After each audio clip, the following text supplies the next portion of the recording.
morning to all. I'm grateful that some of you are early risers on a Sunday morning and here to join this conversation. My real claim to fame these days is that I'm a social worker. I work with a community of homeless people in Portland, Maine. I work for a private nonprofit. We provide day shelter. I have the gift of working for an agency that insists that whoever walks through the door is received with unconditional positive regard.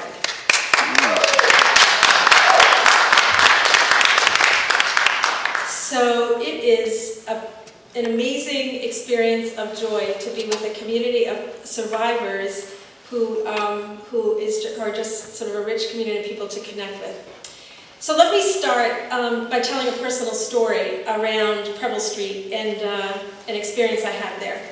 A couple of years ago, a young woman named Jeannie Bowman died. She died in a city park, and I happened to be the caseworker for one of her dear friends. And he came to me in a rage not long after she had died because he had read in the newspaper that a homeless woman died in the park. And he just went off. What in the name of God? Why on earth would this damn reporter not come to her community and learn not only her name, but the richness of Jeannie Bowman, this woman who had a master's degree, this woman who was pure joy, this woman who took care of other people, this woman who the community loved. And in the experience of receiving his rage, I was in my own rage in my car that very morning when the United States had started dropping drone bombs onto Pakistan, and a whole community of Pakistanis were leaving their home village to get out of the way of these massive bombs. And in that experience of shared rage, I understood. I understood that in this country, we can kill people on the other side of the planet because we don't know the names of the women who are dying in our city parks here in our very own communities.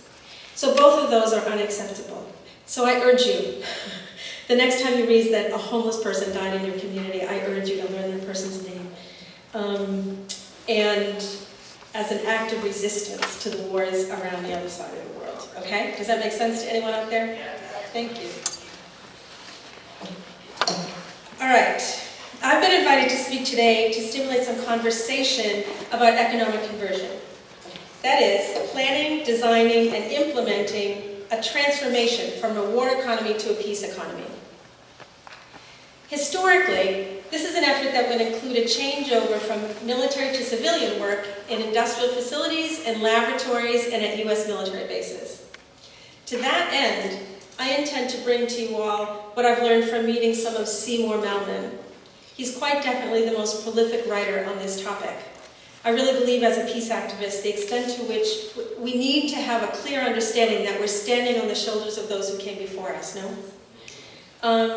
Seymour Melman was a professor emeritus of industrial engineering at Columbia University. He joined the Columbia faculty in 1949, and by all reports, he was a popular instructor until he retired from teaching in 2003. He was also an active member of the peace movement. He was the co-chair of SANE, the Committee for Sane Nuclear Policy, and the creator and chair of the National Commission for Economic Conversion and Disarmament. It's reported that Melman was under surveillance by the FBI for much of his career because of his work criticizing the military-industrial complex. That fact alone would indicate to me that there must be something worth hearing in his work. It's quite probable that some of you in this room were part of the economic conversion movement back in the 80s. As the peace movement sat around the table with union members to look at how this country could sustain industrial jobs when, as it was hoped, we start production of the weapons of the Cold War and beyond. If so, I hope we can hear from some of you later when we open the floor for discussion. Melman notes that the U.S. industry had historically followed an established set of market rules. Okay, hear this social worker talking about economics, right? How crazy is this? But there was a set of industrial rules that worked, right? Industry created products consumers' needs, sold those products, made a profit, and turned those profits into improving production by upgrading the tools for more efficient production, right? That's the way of the market, they tell us. Military production for World War II began to change the rules of industry, which were solidified in the 60s by Robert McNamara when he was Secretary of Defense. McNamara, who came to the Pentagon, having been an executive at Ford Motor Company, implemented some critical changes about how the Pentagon was going to make decisions. Within the Pentagon, civilian and uniformed officials were in conflict about the procedures for how to cost out the products for industrial contracts. On the one side, led by an industrial engineer, the idea was to base costs on competitors' formulation of alternative designs, production methods, and so forth. This was an approach that promoted economy, right? How are you going to do it? How are you going to economize? Who's going to... The other side proposed generating costs based on what was previously spent. For the Pentagon, this meant following the cost-plus system used during World War II. It resulted in what we call cost maximizing. As Mellman put it, quote, contractors could take the previous cost of making a product for the Pentagon and simply add on an agreed-upon profit margin. The more a product cost, the more a contractor stood to earn. That's the option that McNamara opted for. That is the option that has created the morass of a mess that we live in today. The result was by 1980, the cost of producing major weapon systems had grown at an annual rate of 20%. Mellman observed by 1996, the cost of the B-2 bomber exceeded the value of its weight in gold. McNamara also went on to model the Pentagon after a corporate central office, defining policy, appointing chiefs of subordinate units, maintaining accounting and management functions with huge discretion. Each military service participated in the process of acquiring material and weapons. This process resulted in tens of thousands, becoming hundreds of thousands of employees paid for by America's tax dollars to maximize the profits of weapons producers. Bunny's story yesterday was really telling. Here's another quote by Mellman. An industrial management has been installed in the federal government under the Secretary of Defense to control the nation's largest network of industrial enterprises. The new state management combines economic, political, and military decision-making. Nowhere in the Constitution is top economic power conferred by Constitution, unquote. Here's another quote. The operation of a permanent military economy makes the president the chief executive officer of the state management controlling the largest single block of capital resources, including the largest aggregation of industrial facilities in the economy.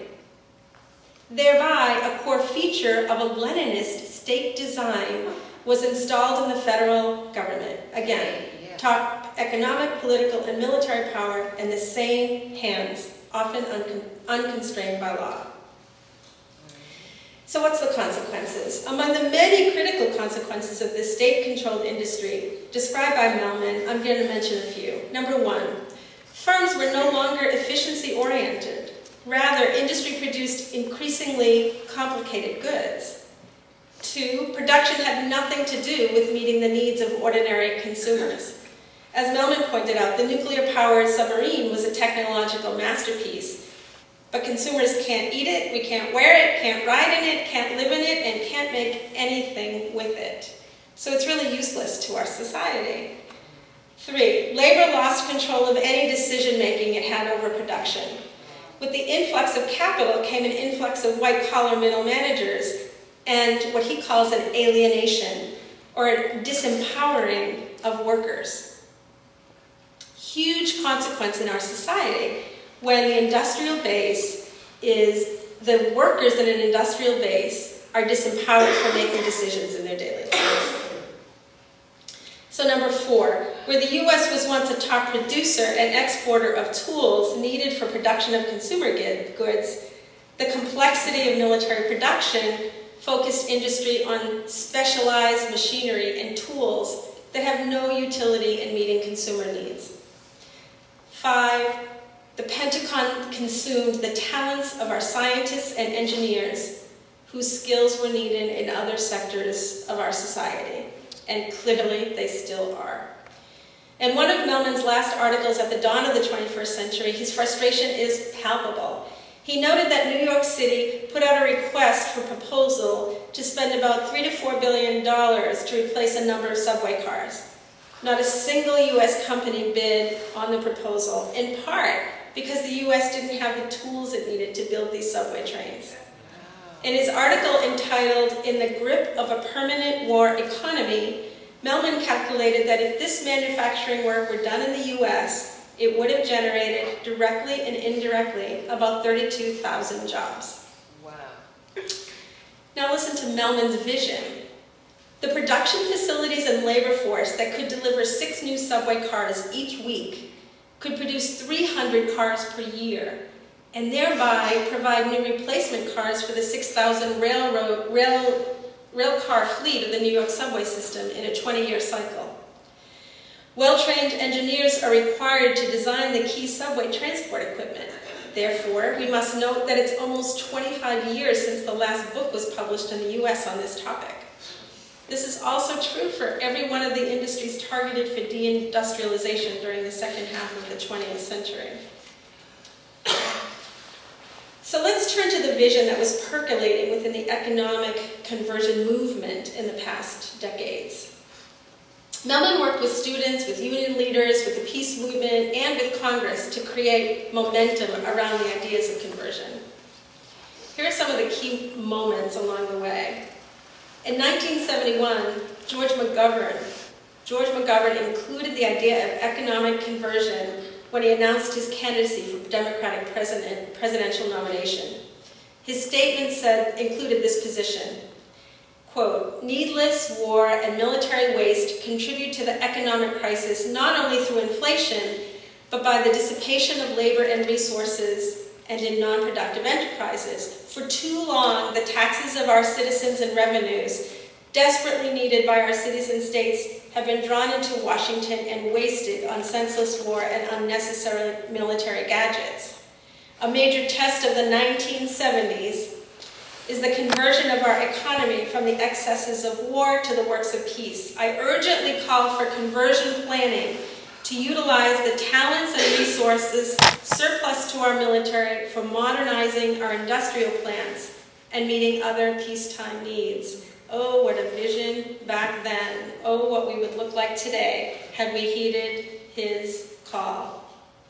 In 1976, Sane held a conference in New York City entitled "The Arms Race and the Economic Crisis." Mellman was a featured speaker. This conference was instrumental in winning an economic conversion plank in the Democratic Party platform that year.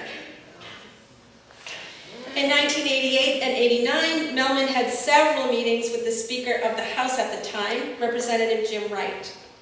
Wright convened a meeting of congressmen who were committed to support the economic conversion bill proposed by the New York's Representative Ted Weiss. Speaker Wright told Mellman that in his opinion, the arms race had taken not only dangerous but also economically damaging characteristics, and that spending on the military was a burden that sapped the strength of the whole society. On the first day of the opening of the 101st Congress, Speaker Wright convened a meeting of the members who had proposed economic conversion legislation and their aides. The purpose was to ensure that all proposals be joined into one and that this legislation be given priority. To dramatize the importance of the bill, it would be given number HR 101. Mellman and Sane were elated. Could you imagine the peace movement today, meeting with the Speaker of the House, getting a piece of legislation that was going to change, that was going to create the beginnings of a peace economy? Could you imagine how excited they were? Then reality hit. Says Mellman, supporters of such an initiative did not reckon with the enormous power of those opposed to any such move toward economic conversion. In the weeks that followed, these vested interests waged a concerted and aggressive campaign in Congress and the national media to bring down Jim Wright over allegations of financial misconduct. The allegations had little substance, but Newt Gingrich was representing the district that held the corporate headquarters for Lockheed Martin. He led the Republican attack, and sadly, they won. Says Melman, quote, "Their media campaign drowned out any further discussion of economic conversion. A historic opportunity had been destroyed," end quote. I did find an article written in 1990 from the LA Times, which reported about economic conversion plans developing in California at the time. It included the following. There was a mayor in Irvine, California, Mayor Larry Agron. He planned to make his hometown a national model for economic conversion by using what all presumed would be underworked defense companies to build a major monorail project. He envisioned a major local mass transportation industry.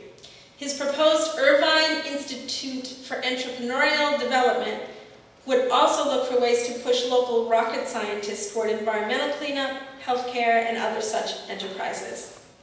In Los Angeles, Councilwoman Ruth Gallanter, with the support of International Association of Machinists, convened a committee to study prospects for converting aerospace jobs to establishing an electric car manufacturing industry.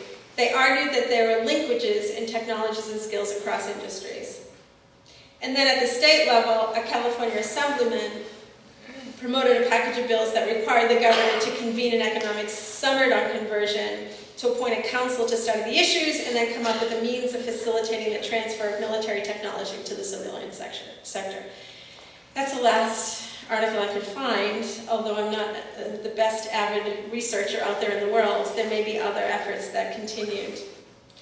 At the federal level, Representative Ted Weiss from New York continued to push economic conversion, but he died in 1992. To my knowledge, no other congressman has taken on this issue. And then, of course, George H.W. Bush's attack on Iraq in the 1990 Persian Gulf War was a further nail in the coffin of the national economic conversion movement. So here we are in 2011. It's worthy to have sort of this moment of reflection on what could have been, what could have happened. What would an economic conversion model look like here in 2011? I want to take my hometown of Bath, Maine, for an example. I live with Bruce Gagnon. He's my partner. We intentionally moved to Bath, Maine. Bath is the home of Bath Iron Works, owned by General Dynamics. Bath Iron Works builds naval destroyers that are fitted with missile defense systems. They're Aegis destroyers, right? And so it was a logical place for us to do and begin to do our work. We hoped to begin conversations around conversion in our home community.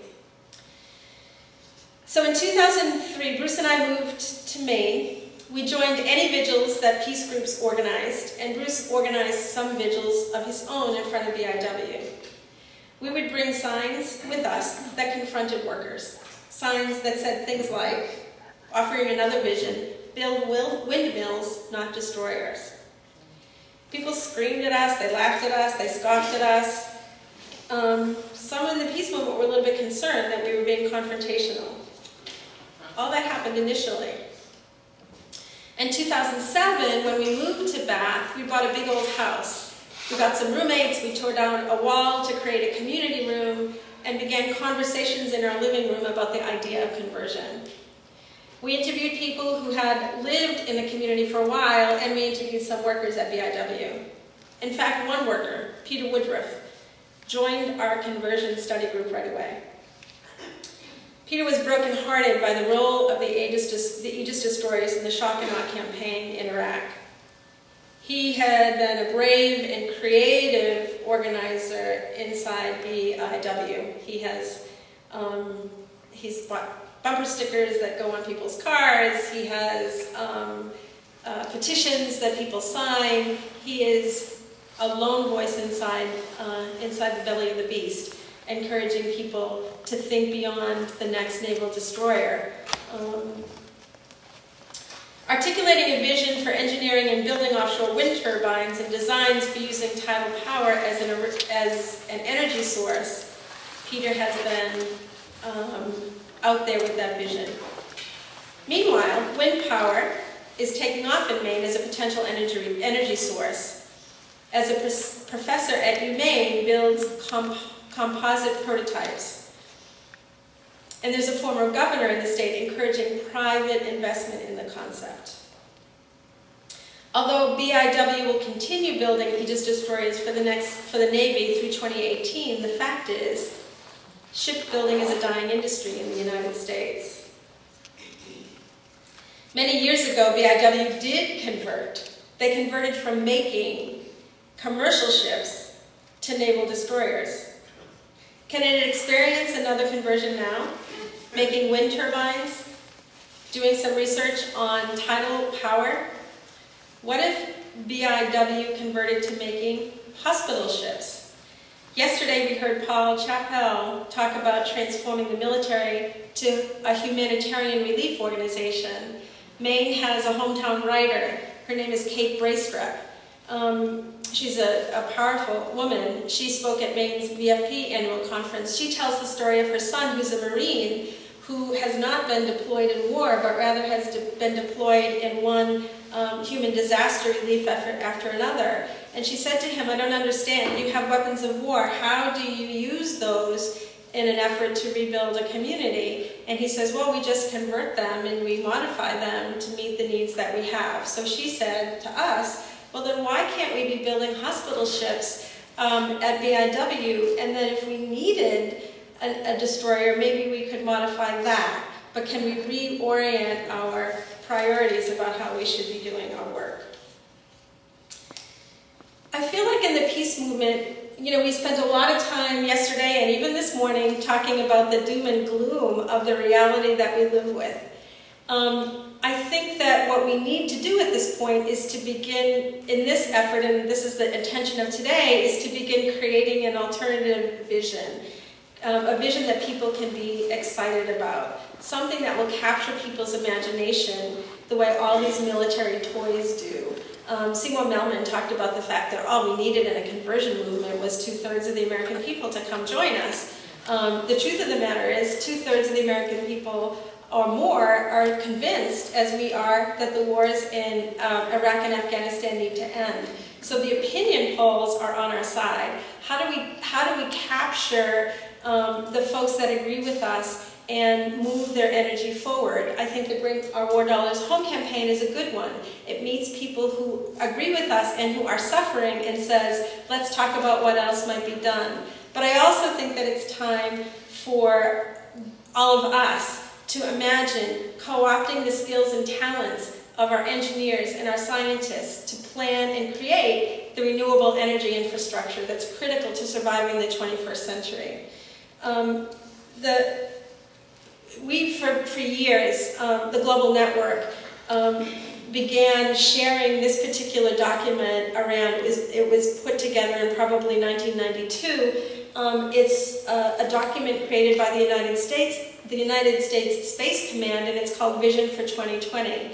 And inside this document, it never mentions fighting for democracy and freedom. It never mentions anything healthy in terms of why we need to build our military. In fact, it makes really clear that they were advocating the building of a space command to protect U.S. interests and investments around the world and to deal with the problem of the widening gap between the haves and the have-nots. So this articulation has been, it's very simple, easy, and has been an abomination. But it has been an important tool for organizing people for us. What if the peace movement generated a vision for 2030, 2040, 2050 that said, this is what we need to survive the 21st century, right? Let's talk about the renewable energy infrastructure that needs to be built. Let's talk about the human capital that's being wasted because people are sitting in homeless shelters, unemployed. Let's talk about you guys, at some point, will sort of have conversations about what the priorities would be. So my call, standing on Seymour Melman's shoulders, is to bring people together of all of every sector, including the civil engineers who have been so frustrated by the condition of our country. Let's come together and let's talk about what the vision really is. And let's talk with our local mayors and our local town councils and start demanding the resources that we need to create the alternative vision. Thank you.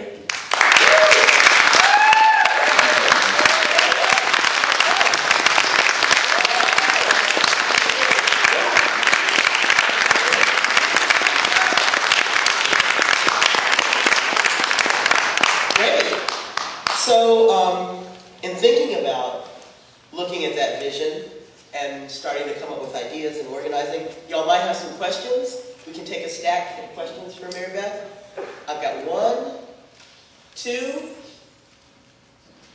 3, 4. All righty. Number 1. I live in an intentional community in Twin Oaks, and we're used to the concept of win-win. And have I been missing it, or are we talking about win-win? It seems to me if we want other countries to adopt democracy, the best plan is for us to be the model. And then we win and they win, because they see that democracy works, and it's a good thing for them to do without the war. I think that's brilliant, and I think that the experience of your intentional community, somehow you need to take the energy and the truth of that experience and bring it into your local community. And the local community is where, it's like the people have the truth. The Pentagon doesn't. The Pentagon has the greed. We have the truth, we have an understanding of what needs to happen.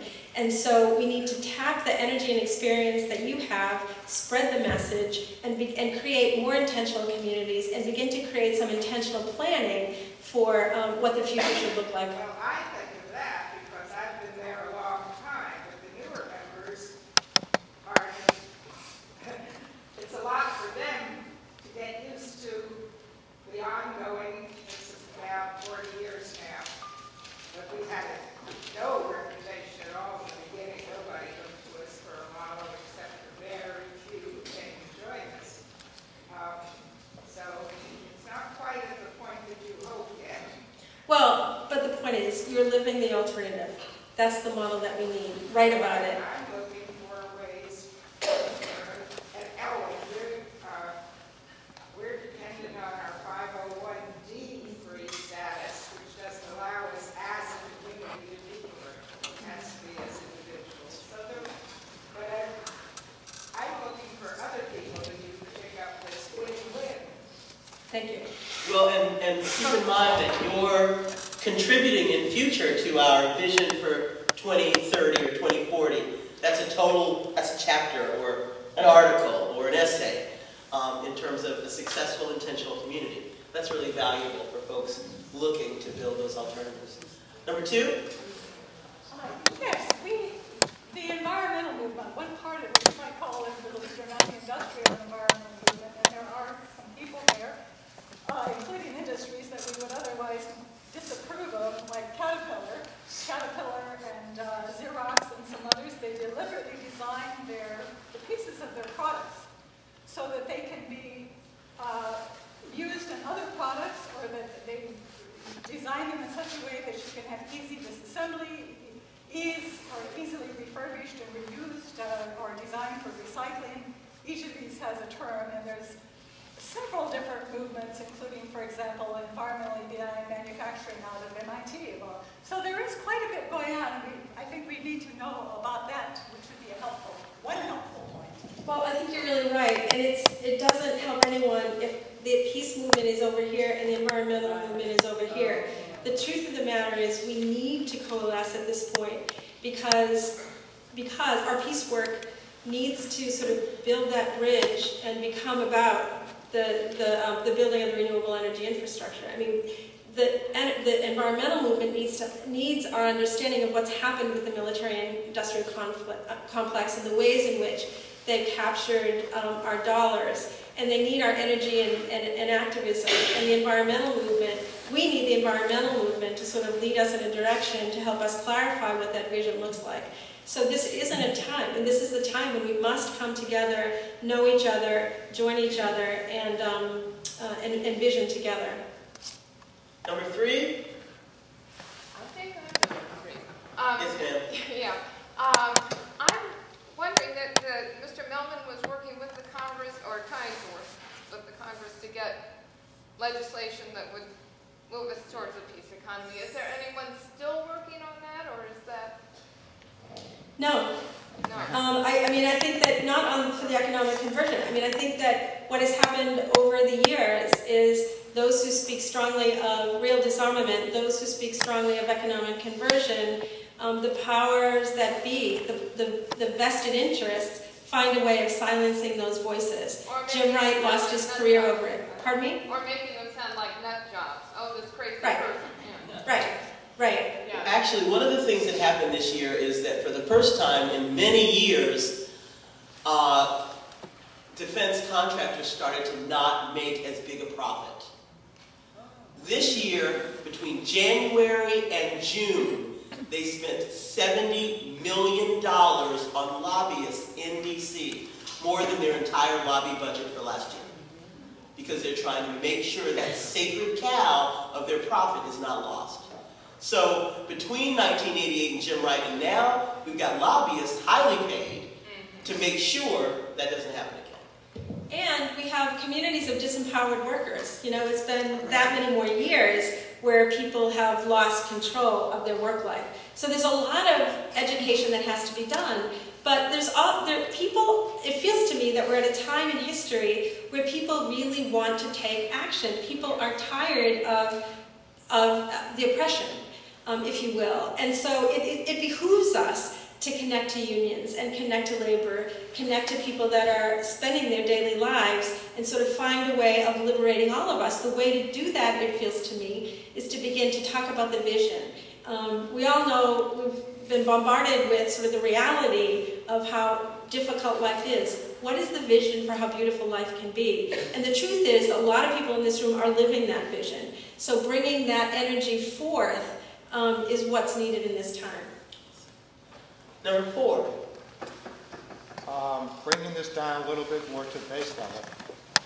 We've been talking a lot theoretically in terms of macroeconomics and then microeconomics and element and conversion and so on, and long range, which is wonderful.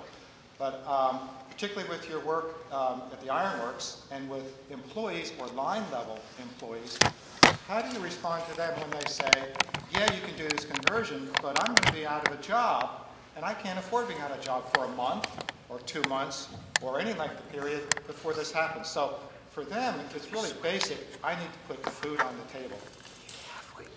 So how do you respond to that? Right. What I have been saying for a long time is the handwriting is on the wall. We don't really need any more naval destroyers.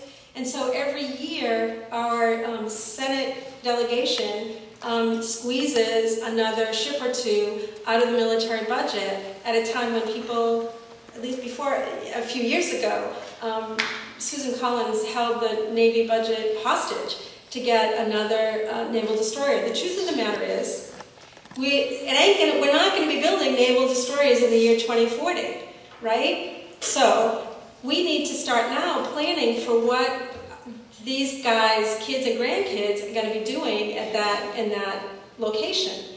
So it's a myth to think that we can continue to build and build and build.